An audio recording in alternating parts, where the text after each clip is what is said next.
BJP ने आगामी लोकसभा चुनाव के लिए 72 उम्मीदवारों की दूसरी सूची जारी कर दी है।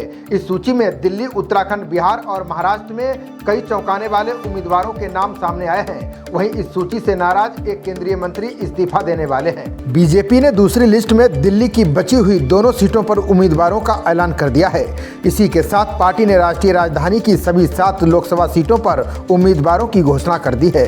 बीजेपी ने इस बार 7 में से अपने 6 सांसदों का टिकट काटा है। वहीं दूसरी ओर केंद्रीय मंत्री नितिन गडकरी, पीयूष गोयल और हरियाणा के सीएम मनोहर लाल खट्टर का नाम है। इसमें कर्नाटक के पूर्व मुख्यमंत्री बसवराज बोम्मई सहित कई प्रमुख नेताओं के नाम शामिल हैं।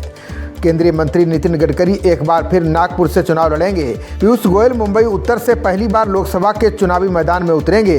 2 दिन पहले ही सीएम पद से इस्तीफा देने वाले मनोहर लाल खट्टर को हरियाणा के करनाल से टिकट दिया गया है। उत्तराखंड में त्रिवेंद्र सिंह रावत को पूर्व केंद्रीय मंत्री रमेश पोखरियाल निशंक की जगह हरिद्वार से टिकट दिया गया है। केंद्रीय मंत्री अनुराग सिंह ठाकुर एक बार फिर हमीरपुर से चुनाव लड़ेंगे।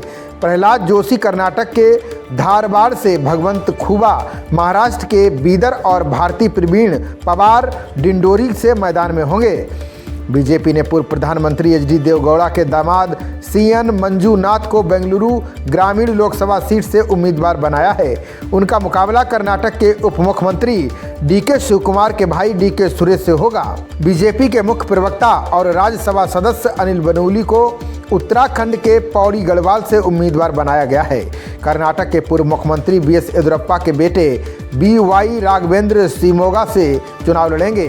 बीजेपी की युवा शाखा भारतीय जनता युवा मोर्चा के प्रमुख तेजस्वी सूर्या बेंगलुरु दक्षिण से फिर चुनाव लड़ेंगे। पूर्ववर्ती मैसूर शाही परिवार के यदुवीर कृष्ण दत्त वाडियार मैसूर सीट से बीजेपी उम्मीदवार के रूप में प्रताप सिम्हा की जगह लेंगे। सिम्हा ही वो सांसद थे जिनकी अनुशंसा पर बने पास के जरिए 2 युवा लोकसभा के दर्शक दीर्घा पहुंचे थे और सदन की कार्यवाही के दौरान कक्ष में कूद गए थे। बीजेपी ने पूर्वी दिल्ली से गौतम गंभीर की जगह हर्ष मल्होत्रा और उत्तर पश्चिम दिल्ली से हंसराज हंस की जगह योगेंद्र चंदौलिया को उम्मीदवार बनाया है। बीजेपी की दूसरी लिस्ट में कर्नाटक और महाराष्ट्र से 20-20 उम्मीदवारों के नाम का ऐलान किया गया है। गुजरात की 7 सीटों के ऐलान से पार्टी में भूचाल आ गया है। पार्टी ने केंद्रीय मंत्री दर्शना जरदोश समेत 5 मौजूदा सांसदों का टिकट काट दिया है। वहीं बिहार में एनडीए के सीट बंटवारे में पशुपति पारस को तरजीह न मिलने की बात सामने आ रही है। इस बीच राष्ट्रीय लोक जनशक्ति पार्टी के प्रमुख पशुपति पारस आज महागठबंधन के साथ जाने को लेकर कोई बड़ा फैसला ले सकते हैं। दिल्ली में आज संसदीय बोर्ड की बड़ी बैठक है।